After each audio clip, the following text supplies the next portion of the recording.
sequência, a gente já faz as nossas apresentações formais.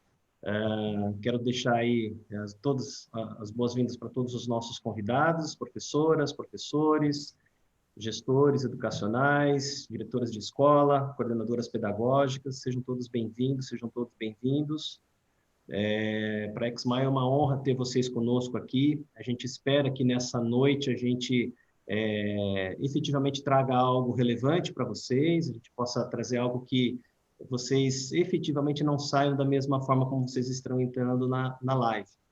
Pode ser que vocês saiam chocados, pode ser que vocês saiam chacoalhados, eu diria assim. É a nossa intenção hoje, todos nós, né? A gente não tem todas as respostas, a gente vai trazer alguns pensamentos, algumas reflexões que a gente entende que são necessários para o nosso momento, mas mais do que isso, sim, trazer algumas dicas, algumas pistas para que a gente possa ter aí minimamente caminhos para seguir no nosso planejamento para 2021.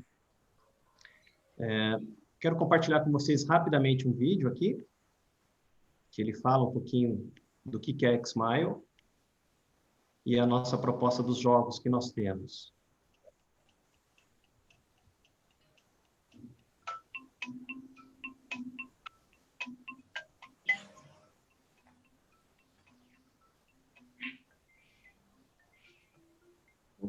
Ops. Como que você está aqui? Ô, Fernando, você pode depois pegar para a gente que esse daqui é um outro vídeo. Eu queria compartilhar com a turma aquele que nós temos do Mistério dos Sonhos, que fala do primeiro, do segundo e do terceiro.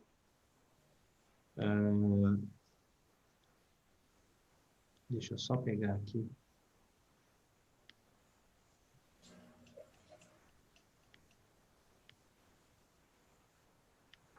Algo me diz... Agora eu achei.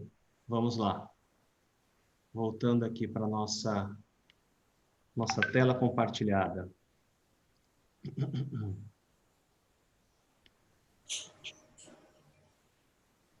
Que essa aventura está apenas começando. Após todos os adultos adormecerem, bichos de pelúcia ganham vida. Sombras sussurrantes, coisas perdidas, nuvens guerreiras e árvores encantadas são portais para um mundo mágico, o mistério dos sonhos. Nele, você é um guardião que deve proteger e manter a ordem em cada sonho. As aventuras aqui não têm limites. Mergulhe em incríveis histórias e ponha um fim na terrível ameaça do Senhor Sombrio, resolvendo desafios enquanto exercita tudo aquilo que aprendeu na escola.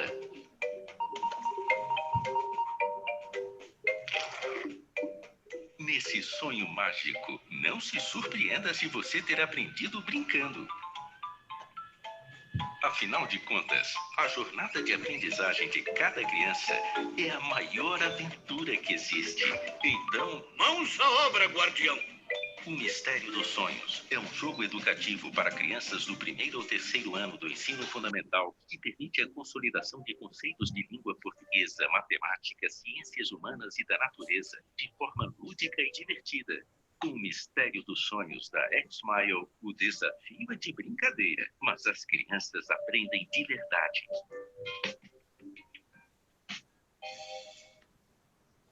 Muito bem, sejam todos e todas muito bem-vindos para o nosso papo aqui, onde nós vamos falar sobre estratégias eficazes para o ensino digital. Prazer ter todos os nossos convidados também, convidadas. Professor Francisco, que logo mais já fala conosco sobre uma experiência bem bacana. Deixa eu pegar aqui, que eu acho que eu deixei o meu áudio livre, né? E eu preciso dar conta dele. Nosso conceito parte do Vamos princípio. lá.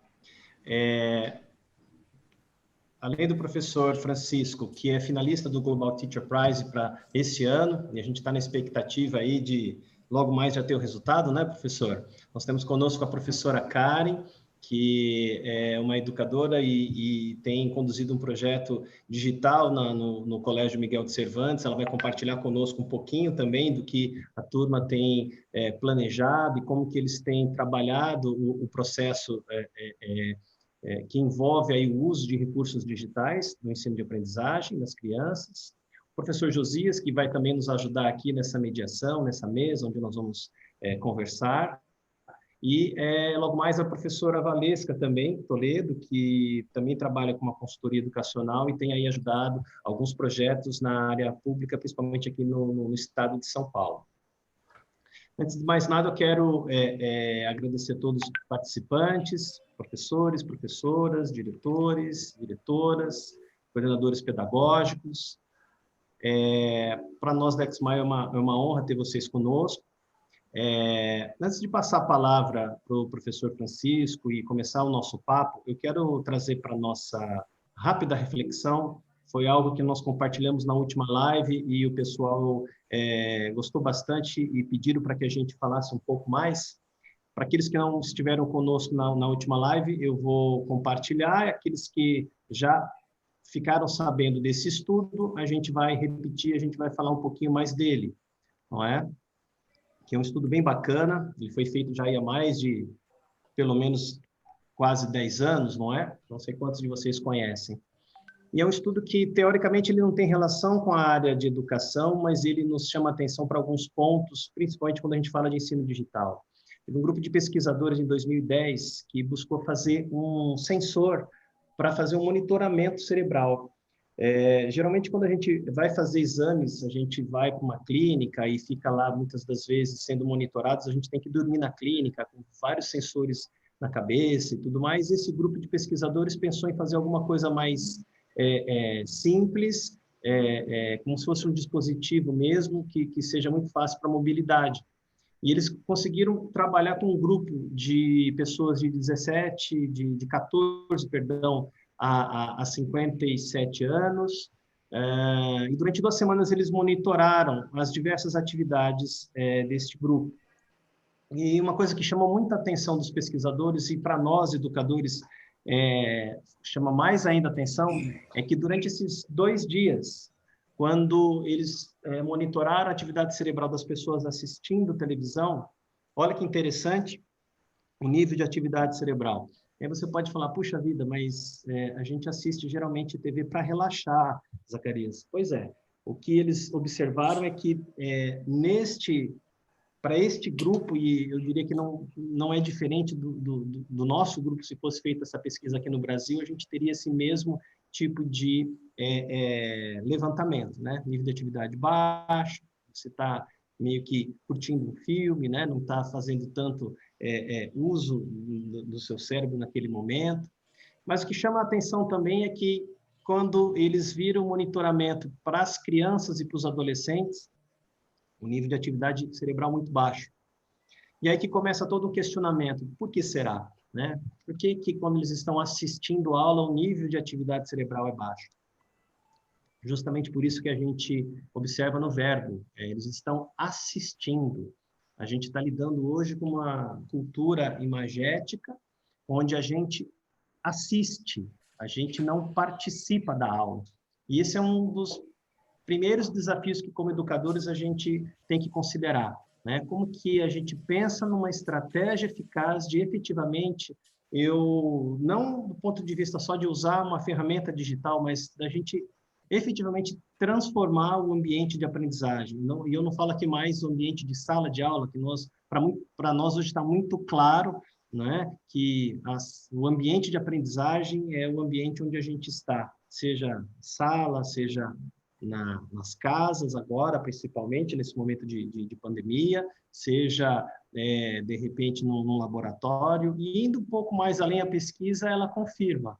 Quando as crianças, os adolescentes e os adultos, eles faziam atividades mais práticas, olha o nível de atividade cerebral como que estava, que teve resultado. Moral da história, quando o pessoal dormia, né? Se você encontrar um aluno, uma aluna na sua sala dormindo, deixa dormir, que o nível de atividade cerebral é alto. Brincadeiras à parte, o que a gente sabe que, claro, quando a gente está dormindo, o nível de atividade ele é bem alto, mas essa pesquisa chama muito atenção para algo que eu quero começar agora já, e passando a palavra para o professor Francisco, é de algo que a gente precisa pensar, né? Como que a gente tira as crianças dessa atitude passiva para uma atitude onde eles são efetivamente protagonistas, onde eles efetivamente têm aí condição de construírem conhecimento em conjunto conosco. E aqui eu quero já dar as boas-vindas, Francisco, o seu currículo gigantesco, parabéns pelo trabalho que você vem fazendo. Antes até de responder minha pergunta, se apresenta um pouquinho, fala do que você tem aí conduzido, enfrentado durante esse tempo de experiência na docência. Seja bem-vindo. Obrigado. Primeiramente, agradecer ao convite aí da XMile, agradecer você, Zacarias, Josias, todo mundo aí que está nos bastidores, Fernando, a Kari, que é convidada também, a Valesca, que daqui a pouco vai participar aí conosco, e a todas e todos aí que estão assistindo essa live, certo? Forte abraço em todas e todos. Então, eu me chamo professor Francisco Celso, estou no Magistério Público desde o ano de 2008, sempre atuei em regiões de muita vulnerabilidade social, nas regiões periféricas do DF em torno, e no ano de 2015 eu comecei a atuar no sistema socioeducativo. Então, desde 2015 que eu trabalho na Unidade de Internação de Santa Maria, DF, onde eu atendo adolescentes, né, entre 12 e 21 anos de idade, que cumprem medida socioeducativa de privação de liberdade, ou seja, na tranca mesmo, né, na linguajar popular. Então, na tranca. Eles passam lá de 6 meses a 3 anos, né? Então, é uma realidade que poucos conhecem, poucos sabem que existe um núcleo de ensino dentro das unidades de internação, que os meninos e as meninas que cumprem medida socioeducativa, assim como qualquer cidadão, né, têm direito à escolarização, que é um direito fundamental, e que nós temos profissionais de excelência que trabalham dentro das unidades de internação e temos jovens com muito potencial, né? Ao contrário do que o imaginário social pensa, que lá só tem meninos e meninas problema, né? Lá tem meninos e meninas com muitos problemas. Ao contrário do imaginário social que pensa que são meninos e meninas violentos e violentas, na verdade são meninos e meninas que sofreram várias formas de violência desde os primeiros dias de vida e que de repente só aprenderam como dar resposta à violência também. Mas que são meninos e meninas com muito potencial. Quando eu vi o videozinho aí, né, Mistério dos Sonhos, eu já lembrei dos meus estudantes, o primeiro contato que eu tive com eles, a primeira coisa que eu percebi é que eles tinham perdido a capacidade de sonhar. Isso, para mim, é um verdadeiro assalto, né? O Estado, além de não ofertar os direitos fundamentais e os serviços fundamentais, né, para essa juventude, não oportunizar essa juventude, ainda usurparam deles, inclusive, a capacidade de sonhar, né? Então, o senhor sombrio da historinha ali é que estava na mente desses meninos e dessas meninas. Então, a gente fez esse trabalho, já tentando responder um pouco da sua pergunta, viu, Zacarias? A gente vem fazendo esse trabalho, claro que o projeto não é feito de uma mão só, são vários profissionais envolvidos, né? O professor Francisco talvez seja só o idealizador, né? O mentor intelectual, mas o projeto é desenvolvido com várias mãos. Então, a gente desenvolve desde 2015 esse projeto, que eu estou até com o boné aqui, a logo ali atrás na TV, que é o projeto RAP, Ressocialização, Autonomia e Protagonismo, que é inspirado mesmo na sigla, né, RAP, Rap, em menção ao gênero musical rap, que significa Rhythm and Poetry, né, ritmo e poesia, mas a gente ressignificou trazendo para a nossa realidade do sistema socioeducativo, como sendo ressocialização, que é o que nós almejamos para eles, né? A autonomia inspirada aí no nosso mestre maior, Paulo Freire, e o protagonismo, que eles têm que ser protagonistas desse processo de ressocialização deles. E por que a alusão ao gênero musical rap? Porque nesses primeiros contatos que eu tive com os meninos e com as meninas, eu sou professor de história, esqueci de mencionar isso, né? Eu percebi que eles e elas não se enxergavam nas histórias contadas nos livros didáticos, mas eles se viam nas histórias narradas nas letras de rap, né? Lá, 80% dos estudantes se autodeclaram negros e negras, 100% são moradores das regiões periféricas do DF e torno, onde não só o rap, mas a cultura hip-hop é muito presente na vida deles e delas, né? Então, acho que o primeiro passo para que o estudante seja protagonista desse processo pedagógico é justamente a gente partir para uma relação horizontal com eles e com elas, né? Nada hierarquizado, nada de cima para baixo, e a gente, acima de tudo, escutá-los, saber o que é significativo para eles e para elas, né? O que eles trazem de letramentos das suas vivências, né? Porque, como diz Paulo Freire, os estudantes não são copo vazio, eles trazem vários conhecimentos e vários letramentos. E eu acho que aí sim, partindo daí, a gente consegue construir um projeto comum, né? Então, acho que esse foi o grande mérito do Projeto Rap, a gente partindo, como usando até o linguajar deles, chegando de igual com eles, sabe? Sem ser de cima para baixo, chegando ali, escutando eles. Então, não fui eu que escolhi utilizar o rap como ferramenta pedagógica, foram eles que escolheram, né? E a gente só... Uma curiosidade, professor, desculpa te interromper, mas num dos nossos papos prévios, você me disse uma coisa que me chamou muito a atenção. Como estão sendo feitas as intervenções neste tempo de pandemia? Estão ocorrendo? Não estão? Como que está sendo esse processo? Então, voltando aqui, nesse momento de pandemia, lá é uma realidade bem complexa, né? Porque eles não têm acesso à internet e nem podem ter essas facilidades de repente, contato com o mundo externo, né? Então, eles não têm acesso à internet, não têm acesso a computador, a não ser em momentos específicos que eles utilizam o computador, mas sem o acesso à internet, né? E as aulas aqui no Distrito Federal elas estão suspensas desde o dia 11 de maio, né? E o calendário escolar foi retomado no dia 13 de julho, mas de forma remota. Para os alunos do ensino regular, foi criada uma plataforma onde os alunos acessam e tem as aulas online.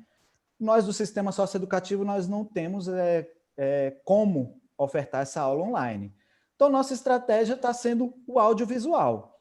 Então, a gente está produzindo materiais audiovisual, mantendo a pegada do projeto que a gente sempre utilizou, o casamento entre cultura e educação, né? Eu sempre costumo reproduzir uma frase da Fernanda Montenegro que eu me identifico muito, que ela diz que educação sem cultura é esqueleto sem musculatura. Então, o que a gente tenta fazer é dar uma musculatura ao fazer pedagógico da Unidade de Internação de Santa Maria, casando a cultura com a educação por meio do rap, por meio da cultura hip-hop, que é o que eles se identificam, que é o que eles gostam, mas sendo uma porta de entrada para apresentar para eles todo um outro universo, outras linguagens artísticas, culturais, outros gêneros musicais. Então, a gente tem sarau uma vez ao mês lá, né? E no sarau vai desde o samba de coco ao jazz, à dança de salão, ao forró, apresentando, aumentando o repertório cultural deles. E nesse momento de pandemia, qual foi a nossa estratégia? Manter essa mesma pegada. Então, a gente criou um projeto chamado Saraula Virtual, que é saraula, mistura de sarau com aula, né, onde a gente aborda os eixos transversais do currículo em movimento aqui do Distrito Federal, que é sustentabilidade, direitos humanos e diversidade, né? Então, a gente aborda sempre temas relacionados a um desses três guarda-chuvas maiores, digamos assim, e sempre buscando um rap, ali um videoclipe de algum rap que aborde aquela temática e sempre recitando também uma poesia ao final do episódio, tratando também daquela temática. Até para os meninos sentirem, né, que o projeto está tendo continuidade, que eles sempre, quando estavam ainda pré-pandemia, ele sempre saiu de um sarau já cobrando o próximo, quando é que vai ter uma outra atividade cultural, quando é que vai ter um cine-debate, que a gente promove cine-debate, a gente promove roda de conversa. Então, eles gostam muito dessas atividades pedagógico-culturais. Então, foi uma maneira que a gente achou criativa de manter essa pegada cultural do Projeto Rap, né, nesse momento de pandemia.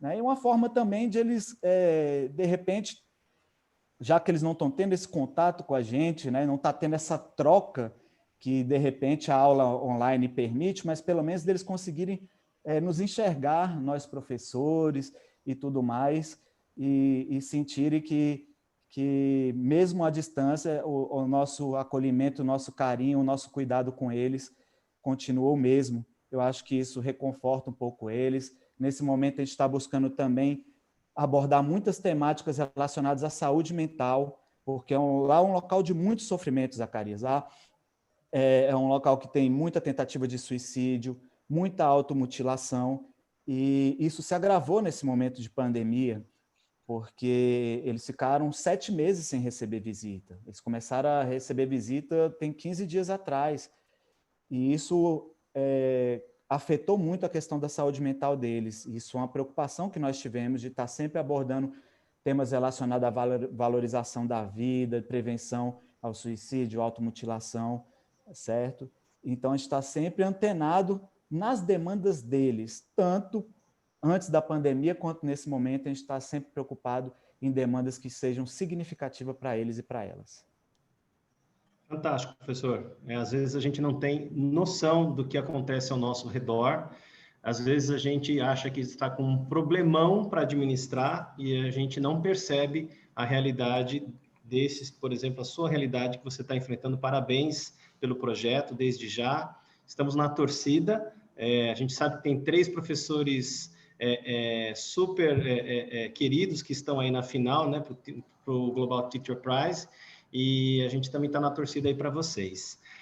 Eu quero passar a palavra agora para a professora Karen, para ela compartilhar um pouquinho do que ela também tem visto neste momento de transição, digamos assim, do digital para o, né, na verdade, o que a gente tinha até então como um ambiente mais tradicional de aprendizagem como sala de aula, e a gente sabe que o mundo é a grande sala de aula nossa, né? A gente está vivendo muito isso. E até para a gente fazer um contraponto, para a gente poder também perceber que desafios são os vários que nós temos, né, nas diversas realidades, e eu acho que a bola da vez é a criatividade, como o professor Francisco acabou de colocar, não ter limite para uma situação que muitas vezes é teoricamente impossível, mas foi encontrada uma alternativa para poder ter o processo de construção de conhecimento. E eu queria que a professora Karen comentasse um pouquinho como que vocês estão lidando com isso numa outra realidade, uma realidade já um pouquinho bem diferente, mas próximo aqui de um grande centro, né? Como vocês têm feito isso no Miguel de Cervantes? Seja bem-vinda, professora. Obrigada, boa noite a todos. Muito bom, muito bom aprender com todos, né? O Francisco disse que ele está na ativa desde 2008. Eu também estou nativa desde muito tempo, nem pretendo falar desde quando, mas é muito boa essa troca e aprender com vocês, é sempre assim, né? A gente para de aprender quando a gente parte dessa para uma outra, né?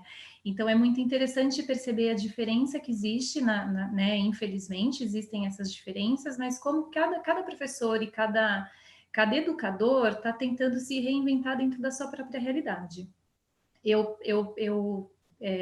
Minha grande experiência está no ensino fundamental 1, de 2º ao 5º ano, e estou numa escola que sempre investiu muito em formação de professores. Na verdade, essa formação de professores, a gente pode dizer até que era uma troca entre professores. Então, era comum a gente ter encontros onde a gente trocava experiências de um ciclo para outro ciclo, de um segmento para outro segmento, e é um colégio que sempre investiu muito nas metodologias ativas, no que realmente precisa, né? Na educação como ela exige hoje em dia. O Francisco falou da horizontalidade, e é muito bacana isso, porque muitas vezes a gente acaba subestimando a capacidade do aluno, né? Independente da idade. Então, muitas vezes a gente pensa que eles não conseguem responder aquilo, ou que eles precisam de uma aula expositiva porque eles precisam daquele conhecimento. Só que esse conhecimento, hoje em dia, chega de tantas maneiras tão diferentes que o que eles menos precisam é talvez de uma aula expositiva, né? Aquele conteúdo, aquela teoria, eles têm inúmeras formas de buscar. Eles não precisam necessariamente da gente, mas a gente tem um papel fundamental aí, como o Francisco colocou, de mediação, de intervenção, de repente, o que eles fazem diante de tanta informação que eles têm. Então, quando você mostrou aquele slide no início, Zacarias, onde eles assistem às nossas aulas, eu acho que não mais, né? Isso choca, porque eles precisam estar ativos, né? Minha avó fala que criança muito agitada é carninha que estava crescendo, e essa carne que está crescendo é muito saudável, eles precisam dessa agitação. Então, a gente brinca aqui dentro da sala de aula, para quem está fora, parece um caos, mas é um caos organizado, não necessariamente eles estão fazendo a mesma coisa, produzindo a mesma coisa no mesmo tempo. Então, nós sempre buscamos, a gente sabe sim que tem como aplicar as metodologias ativas independente, muitas vezes independente da realidade, com pouco recurso, mas a gente sabe também o quanto a tecnologia ajuda nesse momento, né? Então, nós sempre tivemos, trabalho numa escola semipresencial, semi-integral, e nós sempre tivemos um ensino híbrido. Então, apesar deles estarem muito tempo dentro da escola com a gente também contava com um ambiente virtual de aprendizagem, onde a gente queria transpor as barreiras, os muros da escola, e fazendo com que o ensino fosse junto, o estudo, a aprendizagem fosse junto com os alunos quando eles saíssem da escola. Então, agora, nesse momento, foi mais fácil de adaptarmos os nossos recursos do ensino híbrido para um formato remoto. Tivemos, sim, que adaptar, fomos adaptando aos poucos, então, gradativamente, então, no primeiro momento, só com postagens no ambiente virtual de aprendizagem, quando os alunos se adaptaram a isso, porque a gente está falando de alunos de 4, 5 anos também, no ensino remoto, e que não é nada fácil, né? Então, quando os alunos se adaptaram a isso, até os alunos maiores, que a gente pensa que dominam a tecnologia, ficar muito tempo na frente da tela, sem se mexer, a gente sabe que o nosso cérebro, ele precisa de umas válvulas de escape, ele precisa desligar e, de repente, ligar de novo. Então, todas essas adaptações foram acontecendo gradativamente, depois a gente começou com as aulas online também, paralelamente às postagens, até a gente tentar fazer uma equivalência à grade presencial que a gente tinha. Equivalência que eu digo de carga horária, porque de conteúdo, de habilidade, não é a mesma coisa. E a gente se deparou muito com os pais no começo desesperados. Nossa, mas eles estão perdendo muito, eles vão perder. E a gente começou a desmistificar um pouquinho isso. Não, eles não têm como comparar o que a gente tem agora com o que era antes. Não dá para fazer essa comparação, porque o antes não pode mais. Então, não adianta a gente comparar. Mas, na verdade, a gente tem muitas coisas positivas. Então, o que a gente trabalhava anteriormente, segurança na rede, ética digital, todas essas coisas que ficavam um pouco até forçadas, porque, na verdade, não era a realidade deles. Agora, a gente trabalha com muita facilidade, com situações, problemas existentes mesmo, que, na verdade, eles causam, eles criam, e eles geram esses conflitos e a gente tem como resolver.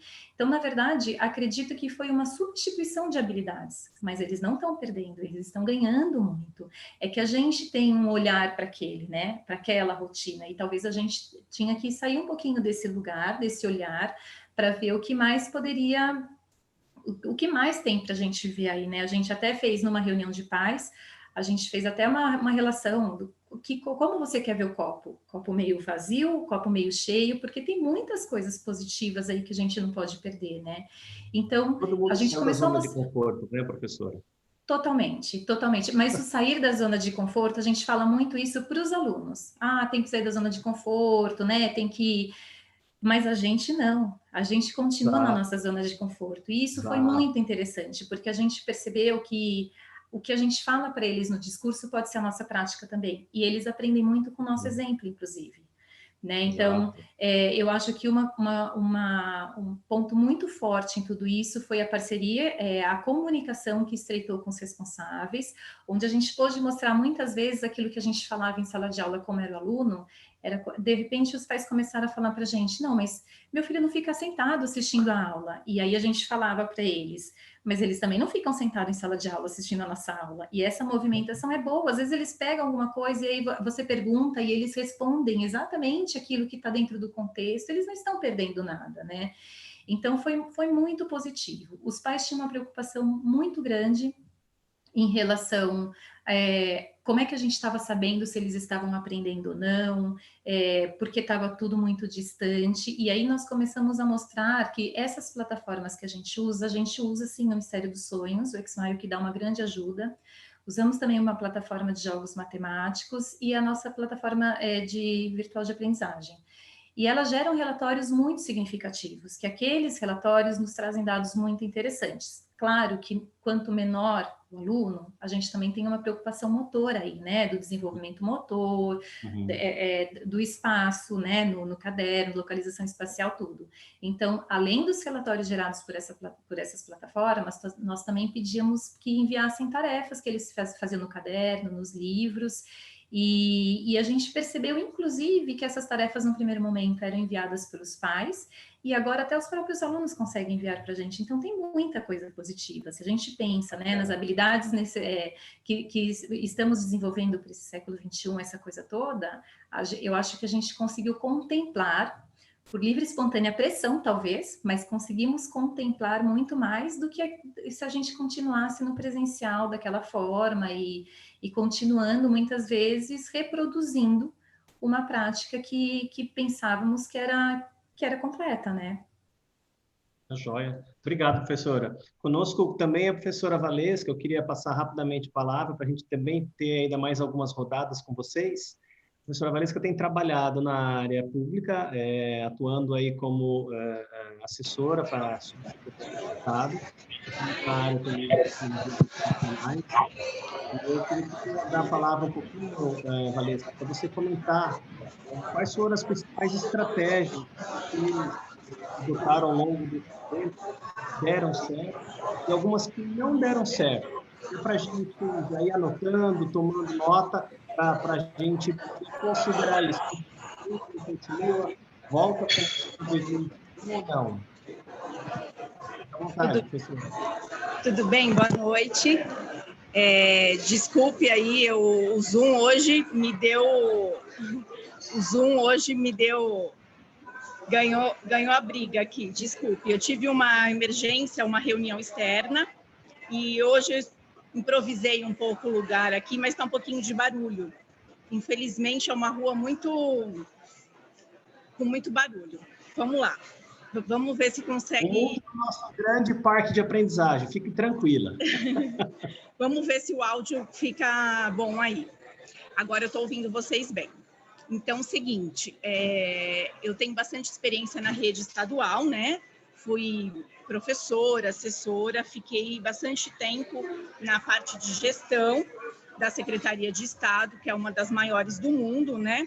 Tem quase 5 milhões de alunos, 5 mil escolas, 4 milhões de alunos e 200 mil professores, mais ou menos. Então, assim, nosso desafio era muito grande. Então, com essa experiência, eu me afastei da rede esse ano para poder apoiar as escolas públicas e particulares do Brasil todo, né?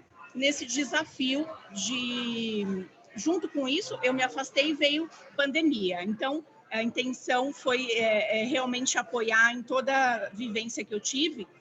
E eu percebi que as escolas estavam muito perdidas, inseguras nesse começo de pandemia, né?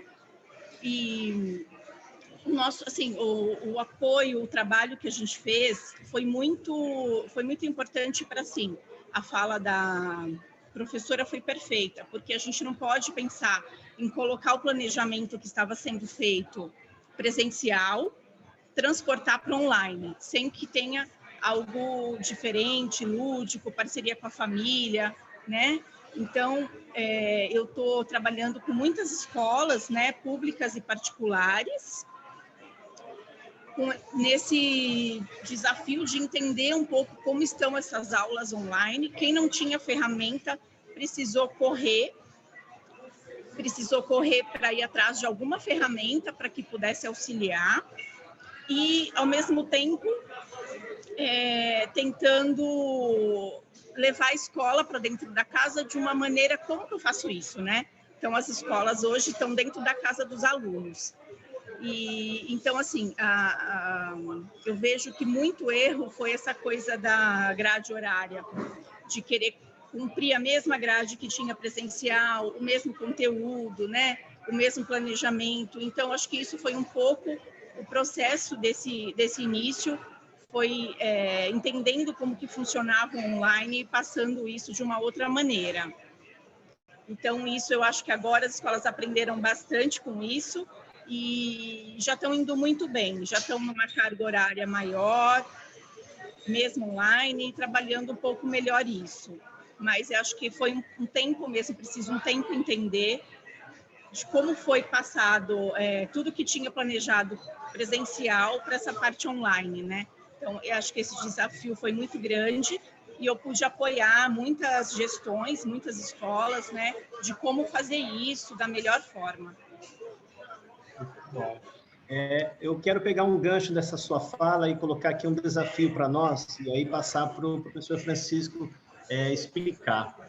Geralmente a gente tem uma situação que a gente vê a criança, o adolescente, toda semana ou todo dia, dependendo da dinâmica, a gente sabe que aquele processo ele vai continuar. No seu caso, professor, como está sendo ou como é? Porque eu estou entendendo que numa situação em que você, de repente, pode não ter aquela criança na outra semana, como que vocês estão fazendo? É verdade. Então, vamos lá. Como você falou, Zacarias, a minha realidade é uma realidade bem ímpar, né? Nós que estamos no sistema socioeducativo, para a gente planejar uma aula é completamente diferente de planejar uma aula para o ensino regular. E eu falo isso que eu já fui, durante muito tempo, de ensino regular também, tá? Por quê? Porque no sistema socioeducativo é muito rotativo. Então, você entra numa turma numa semana, estou falando antes desse momento de pandemia, tá? Você entra na turma numa semana, você pode entrar na mesma turma na semana seguinte, que a turma vai ser completamente diferente. Por quê? Já teve aluno que foi transferido para outra unidade, teve aluno que terminou de cumprir sua sentença e já foi liberado, teve aluno novo que chegou, teve aluno que teve que ser transferido de turma por conta de problema de convivência, de conflitos, de guerras que tem lá dentro. Então, a gente precisa planejar as nossas aulas de forma com que a gente consiga atravessar aquele menino, que a gente consiga conquistar a mente e o coração daquele menino naquele momento, certo?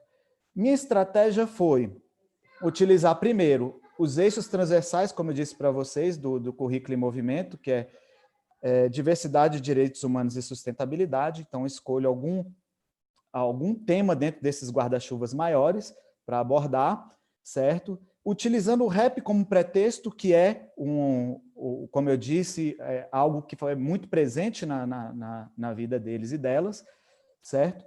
E sempre buscando as vinculações históricas daquele tema que eu estou abordando, porque é o meu componente curricular, certo? Então, assim, para vocês entenderem a minha metodologia, primeiro que a gente não utiliza qualquer rap, e aí eu também não estou fazendo essa fala, não me interpretem mal, que eu gosto de todos os estilos de rap, inclusive. Mas é porque a gente está num ambiente de escola, um ambiente educacional, então tem que ser um rap que dialogue com o tema abordado. Então, só para vocês conseguirem visualizar, se eu vou abordar, por exemplo, dentro do guarda-chuva da diversidade, violência contra a mulher, feminicídio, eu posso pegar, por exemplo, um rap do Atitude Feminina, a música Rosas, que trabalha essa questão da violência contra a mulher. Se eu for falar sobre, por exemplo, a questão racial, já que a gente está chegando aí, final de outubro, mês de novembro, está chegando aí, né, consciência negra, eu posso pegar, por exemplo, um Negro Drama dos Racionais MCs, ou posso pegar uma Carta Mãe África do GOG, né, que abordam muito bem essa temática racial. E é interessante porque, assim, por maior domínio que a gente tenha sobre determinada temática, o melhor que seja nosso discurso, a gente percebe que a linguagem artística ela toca muito mais as mentes e os corações dos meninos do que qualquer discurso eloquente, né? E é muito legal que depois o retorno que eles dão é muito positivo, que foi muito legal quando a gente começou esse tipo de abordagem, porque eles começaram a demonstrar as aprendizagens de uma forma muito livre, assim, a gente deixou eles muito à vontade, e muitos faziam poesia, outros faziam redação, outros expressavam por meio de desenho, e muitos por letra de rap, né? E foi daí que a gente começou, eu também sou produtor cultural, militante do movimento hip hop, então a gente costurou várias parcerias, começamos a musicalizar as letras deles e delas, começamos a aproveitar tudo que era também produzido, nada ficou perdido, a gente já lançou 2 livros, estou até com eles aqui em mãos, o primeiro foi esse, Para Além das Algemas, o segundo, o Socializando Sonhos, olha só, no começo eles não tinham sonhos, agora eles já estão socializando os sonhos deles, né? Olha que bacana. Então, assim, a nossa estratégia é essa, a gente tem que pensar naquele momento. Você não sabe se na aula seguinte aquele menino vai estar com você. Então, você precisa atravessar ele naquele momento. Então, é muito diferente, é muito peculiar a realidade do socioeducativo. E nesse momento de pandemia, ainda está mais complexo para a gente, sabe, Zacarias? Pelo seguinte, eles estão tendo aula remota, os agentes tiram ele dos módulos, só para vocês entenderem, são os alojamentos onde eles ficam lá, tem as celas que eles ficam lá trancados, certo? Eles tiram eles do módulo para levar para o ambiente do núcleo de ensino, mas eles não estão sendo divididos em seriação, porque lá é muito seriado, lá tem desde o menino que não foi alfabetizado até o menino que está no 3º ano do ensino médio. Só que dentro de um módulo, são vários módulos, dentro de um módulo vão ter todas as séries ali, dentro de um módulo. Tem menino que vai estar no 3º ano, vai ter menino que não foi alfabetizado. Só que, nesse momento, eles não estão sendo divididos por série, porque um módulo não pode ter contato com o outro, porque se um módulo tiver um menino contaminado, pode contaminar todos os outros módulos, então não pode misturar os módulos. Então, estou tendo que planejar minhas aulas nesse momento de pandemia, além de me preocupar em atravessar eles naquele momento, como é no pré-pandemia, ainda tenho que me preocupar em ser uma linguagem bem simples, que tanto o menino lá que não foi alfabetizado consiga compreender, como o menino de ensino médio também. Então, assim, é um desafio muito louco, assim, sabe? Mas a gente está conseguindo ter retornos bem positivos também, né? Graças às premiações que a gente recebeu, cada sala de aula tem um televisor, então a gente consegue mandar as videoaulas, né, os saraulas, por pendrive, consegue mandar o material impresso e estamos tendo retornos muito positivos, inclusive está saindo material para a gente lançar o 3º livro esse ano. Fantástico, fantástico, professor. Se puder depois, enquanto a gente está passando a palavra para as outras colegas, compartilha conosco aqui no bate-papo o nome dos livros, se for possível, para a gente compartilhar, depois a gente vai compartilhar na nossa rede, e é isso que a gente tem que fazer, gente. Somos agentes de transformação. Não importa a realidade onde você esteja, mas a gente entende que a aprendizagem com paixão, né? Por paixão, ela realmente tem um impacto e ela transforma, né? E é nisso que a gente acredita como educador.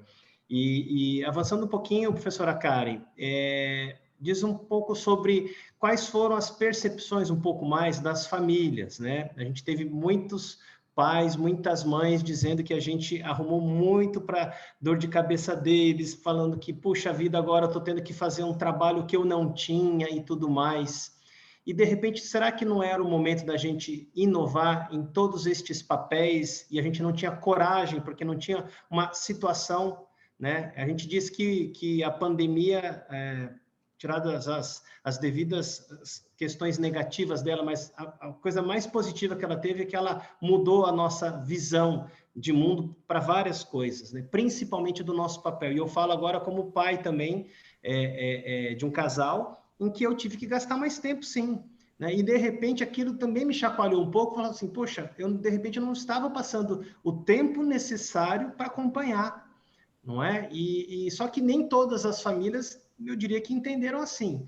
Né? Então, como que foi com vocês lá no Miguel de Cervantes também? Como que vocês trabalharam essa questão? Então, não foi fácil no começo, não, foi bem difícil, porque, na verdade, enquanto a gente estava reestruturando a vidinha de cada um deles, os pais também estavam se reestruturando.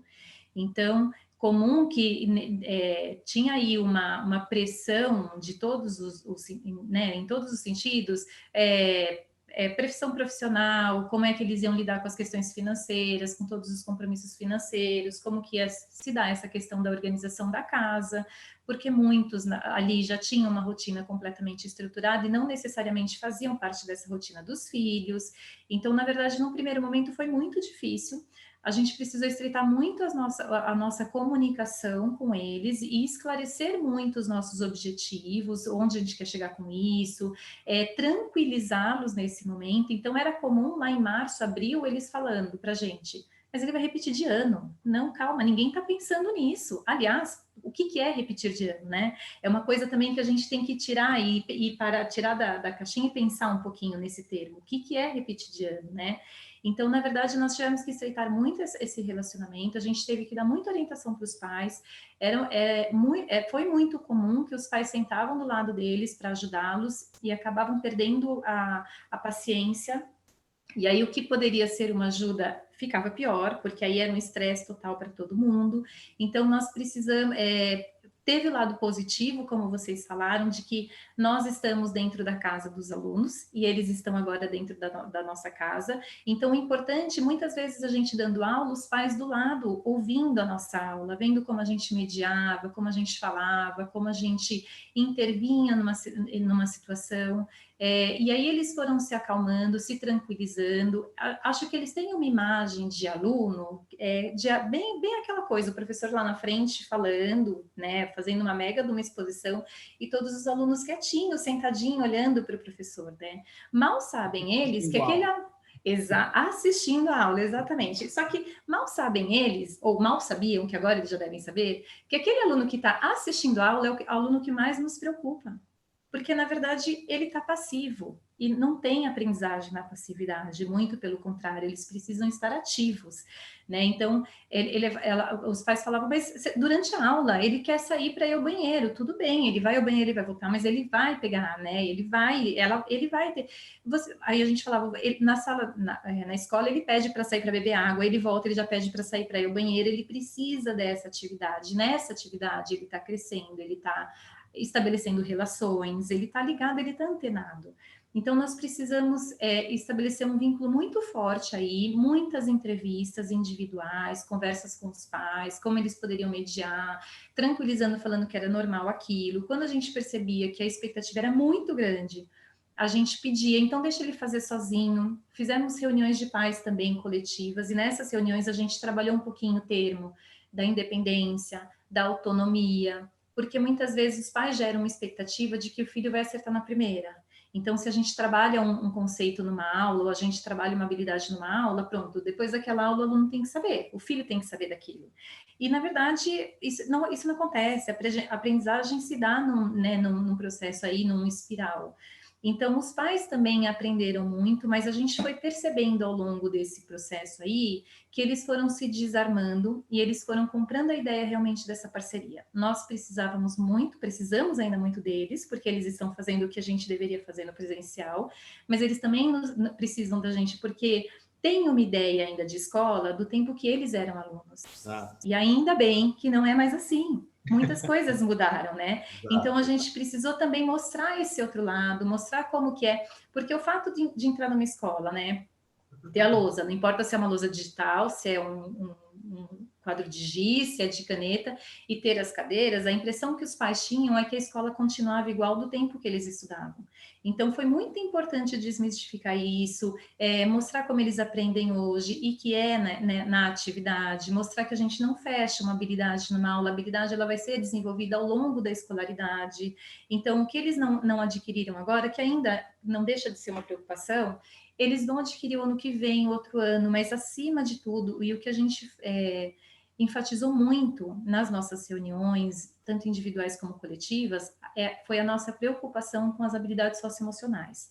Estas, sim, são passíveis aí de uma preocupação, de um cuidado, porque uma vez que a gente não trabalha direito, a resiliência, a frustração, né, a angústia, tudo isso que aflorou um pouquinho nesse momento, e sendo que todo mundo está dentro de uma casa sentindo as mesmas coisas, se a gente não cuida disso, a outra parte também não vai. Tem que ter um equilíbrio. Né? Então, a gente foi muito por esse lado aí da cumplicidade, da parceria, de vamos trocar, foi um pouquinho aí nesse sentido.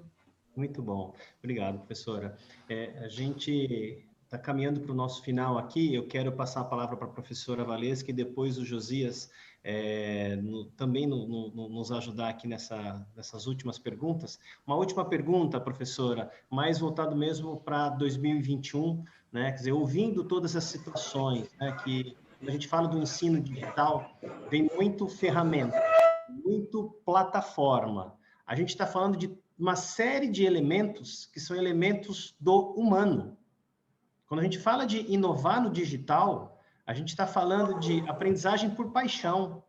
A gente está falando de envolvimento e ter cumplicidade com famílias.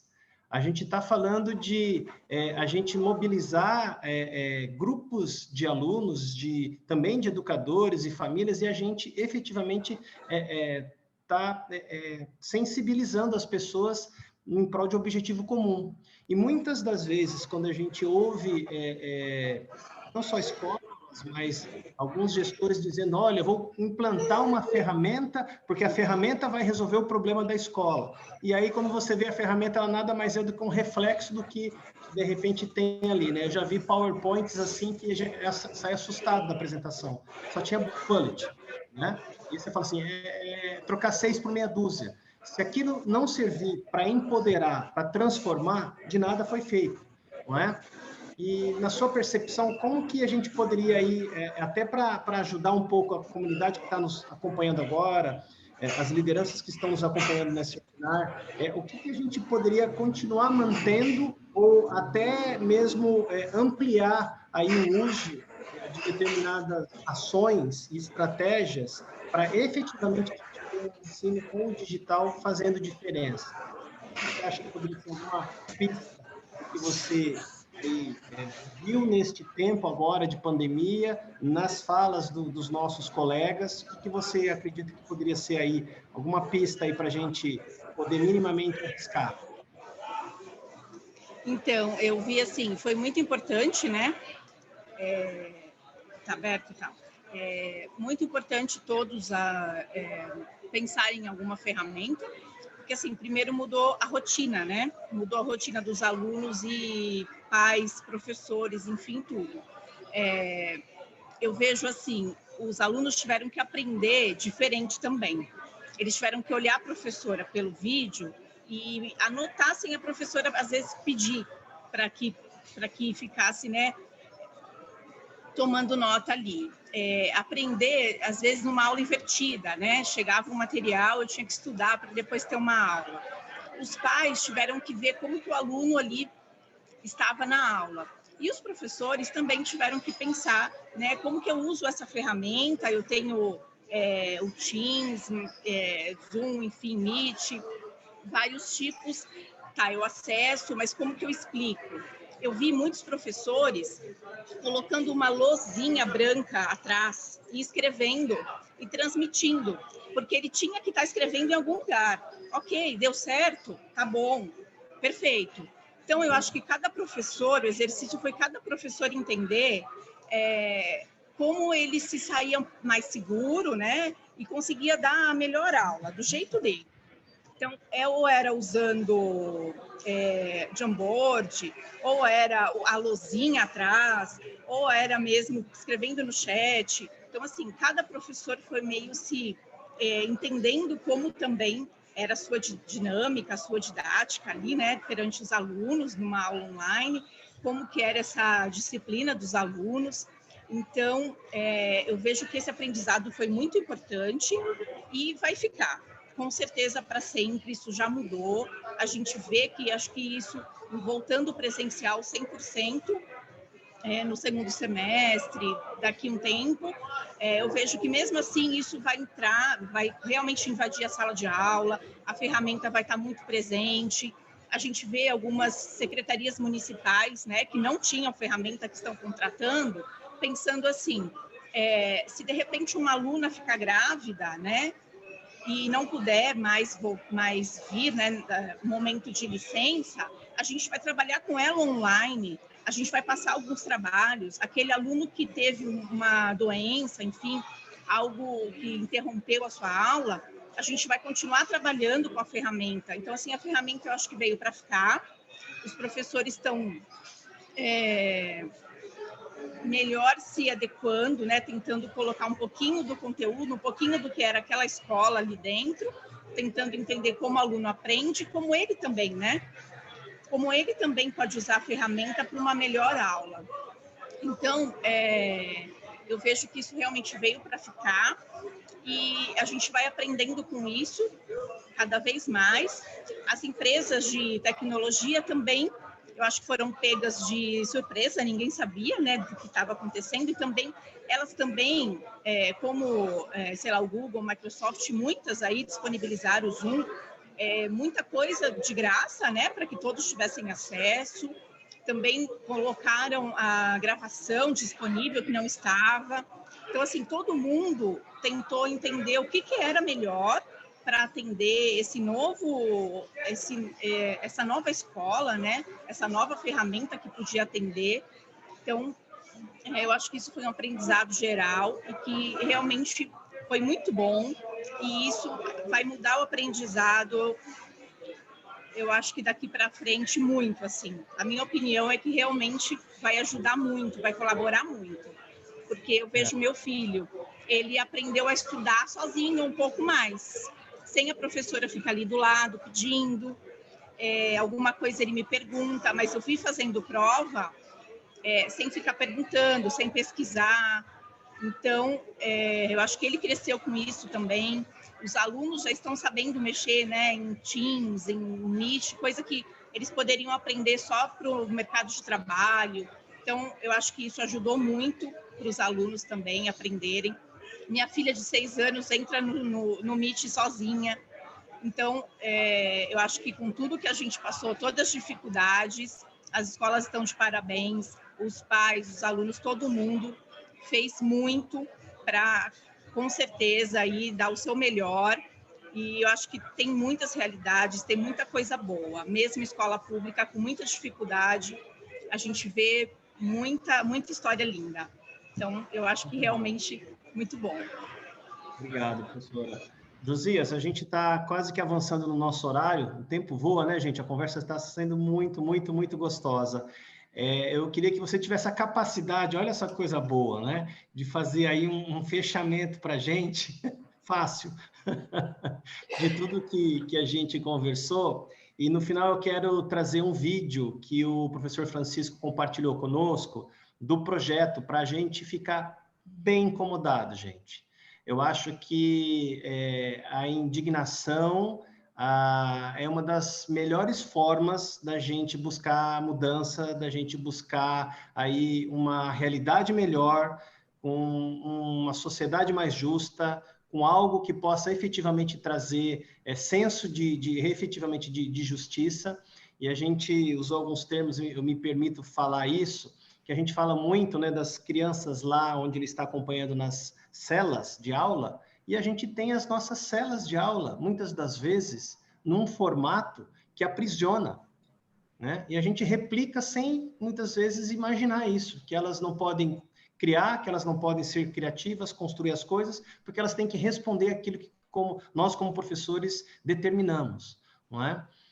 Então, acho que é importante a gente ser incomodado, e eu agradeço mais uma vez a todos vocês que estão conosco aqui, professor Francisco, professora Karen, professora Valesca, e eu queria que o Josias nos ajudasse um pouquinho aí a gente tentar fazer um envelopamento disso que a gente está conversando, e na sequência eu quero compartilhar o vídeo do professor Francisco.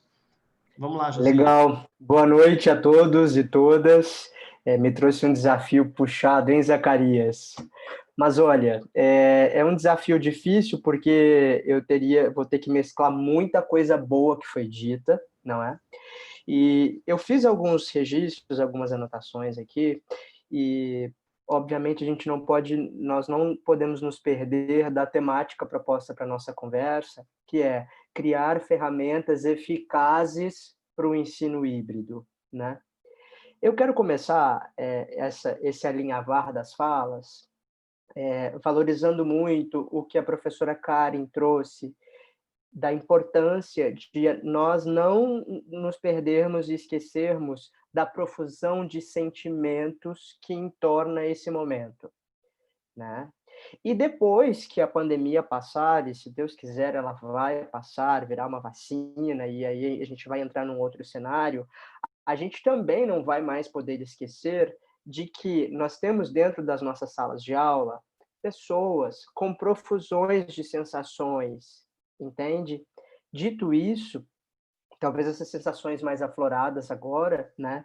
O primeiro elemento importante para que qualquer estratégia que eu crie seja eficaz é eu me aproximar desta turma, de cada um desses serzinhos que estão ali diante da minha aula, entende?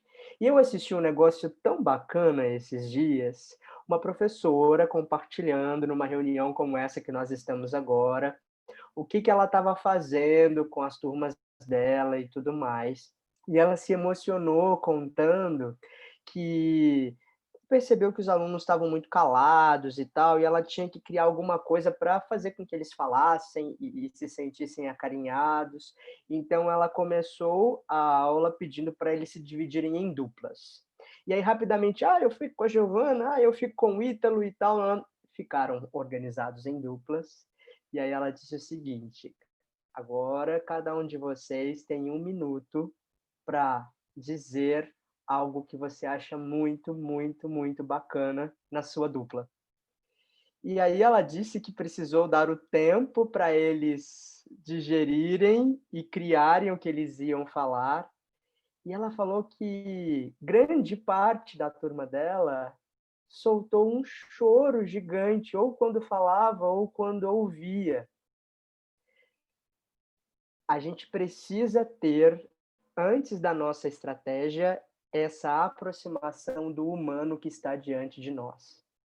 Isso precisa acontecer, isso precisa existir. Dito isso, ou seja, independente da minha disciplina, trabalhar as questões socioemocionais é uma função minha, seja eu um professor de matemática, seja eu um professor, enfim, né, qualquer questão, eu preciso, depois de me aproximar da minha turma, eu preciso muito criar uma estratégia onde eles estejam em atividade, e isso foi dito por todos aqui, né? E aí talvez eu pudesse dar um exemplo bem rapidinho de como fazer essa estratégia acontecer. Das estratégias várias que a gente tem visto à disposição para a gente estudar e aplicar, tem uma que eu vi num artigo do Porvir na semana passada, que eu achei muito legal, que é a proposta de um carrossel de atividades, onde sempre a turma vai falar muito mais do que o professor. Entende? Poxa, se é monótono, se é difícil, lá na sala de aula o sujeito fica sentado me vendo falar, imagina diante do computador, você está entendendo? Com o cachorro latindo ali fora, sentindo o cheiro do que a avó está fazendo para o almoço, enfim, é muito mais difícil. Então você precisa, nós professores, né, eu sou professor, nós precisamos compreender a importância de, mais do que nunca, fazer com que eles façam. Tá?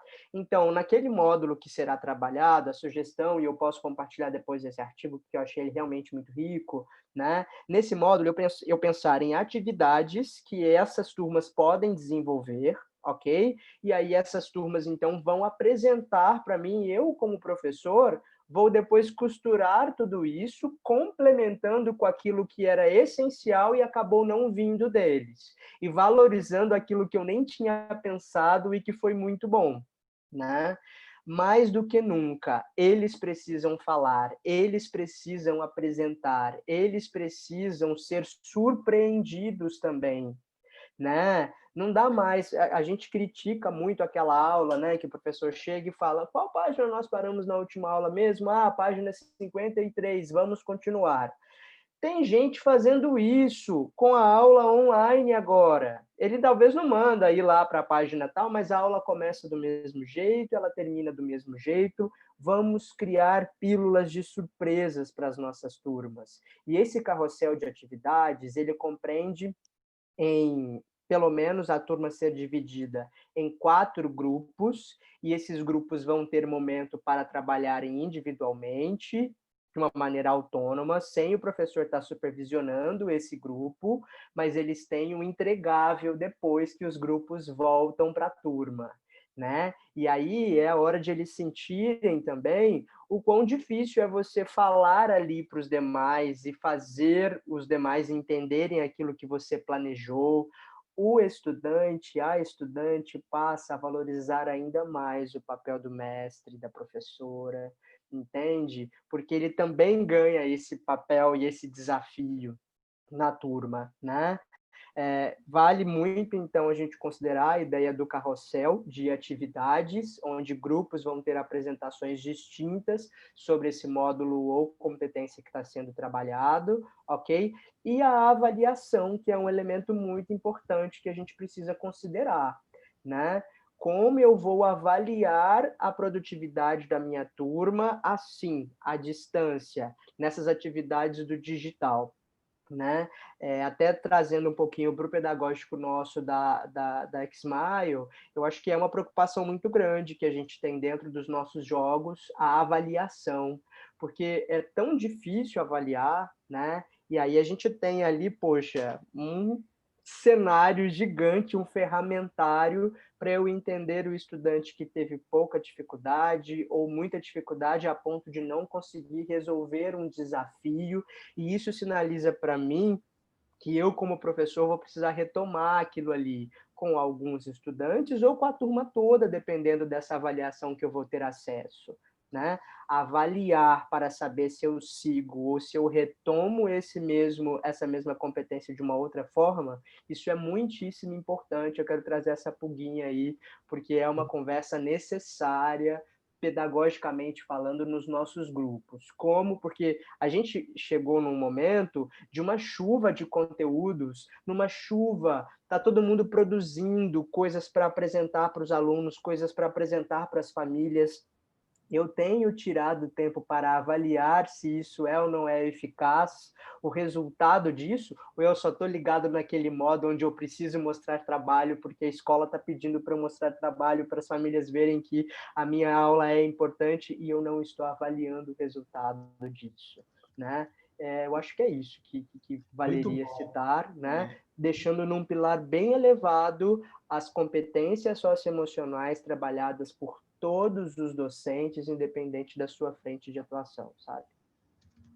Muito bom. A gente está tendo algumas questões aqui, eu só quero reportar sobre o pessoal pedindo se pode, a gente pode depois mandar para eles por e-mail as estratégias, isso que a gente está conversando, eu acredito que sim, a gente pode compartilhar, a gente pode inclusive depois, se parte das escolas que estão conosco aqui quiserem também desenvolver algum projeto piloto disso que o Josias comentou agora há pouco, da própria plataforma, não esquecendo da estratégia que tem que estar por trás da plataforma, né? Porque ela sem uma estratégia por trás, ela é basicamente só uma ferramenta e não vai fazer nada, né? A intenção pedagógica, a estratégia pedagógica que tem que direcionar o uso das ferramentas e tudo mais, mas sim, a gente pode desenvolver algum projeto piloto, pessoal. A gente está à disposição para isso. Mais uma vez, um super obrigado. Deixa eu só responder então aqui para o pessoal, projeto piloto na sua instituição. Vamos lá. Super obrigado por todos estarem conosco aqui. Eu quero compartilhar esse vídeo aqui que o Francisco gentilmente nos indicou e desejar para vocês aí que vocês continuem sendo esses agentes de transformação, né? Se a gente quer ter um país diferente, se a gente quer ter um país desenvolvido, se a gente quer ter um país efetivamente onde a gente possa ter as pessoas participando, sendo ativas, a gente efetivamente precisa agir e está na nossa mão, né? Ainda que sejam poucos e poucas, não importa, a gente precisa fazer diferença. Muito obrigado novamente e eu vou compartilhar com vocês o vídeo aqui para que a gente possa sair inspirado essa noite e também, obviamente, de alguma forma impactado.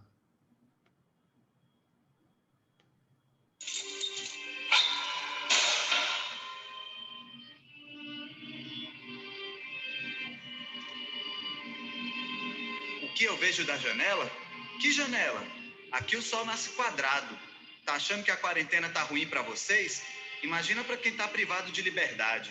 Aqui toda hora tem um para testar sua fé, tá ligado? Mas apesar das tretas, eu vejo que todo mundo aqui se parece comigo. Todo mundo filho de mãe solo, pai ausente, tá ligado?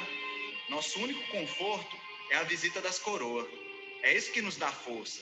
Mas nessa quarentena, mano, nós estamos 7 meses sem receber visita. E aqui, a ausência das Maria vira a presença das Teresa. Nesse período, eu comecei a me automutilar, comecei a ter ideação suicida e cheguei a quase cometer o suicídio. Mas quando eu estava prestes a consumar o ato, um parceiro entregou um livro em minhas mãos. Um livro que tem o capítulo 4, versículo 3, que tem a cruz na capa, mas não se engane, não é a Bíblia. É o livro Sobrevivendo no Inferno, dos Racionais MCs. Por meio dele, eu lembrei da letra do Ed Rock, dizendo que a vida é desafio. Lembrei da letra do Mano Brown, dizendo que até no lixão nasce flor. E com todas as letras, eu posso dizer que o rap me salvou, que o rap salva. E que se eu tô vivão e vivendo, é porque o rap se tornou o pai que eu não tive. Um pai para a vida inteira. E eu sigo em frente, colecionando pedras, sobrevivendo no inferno.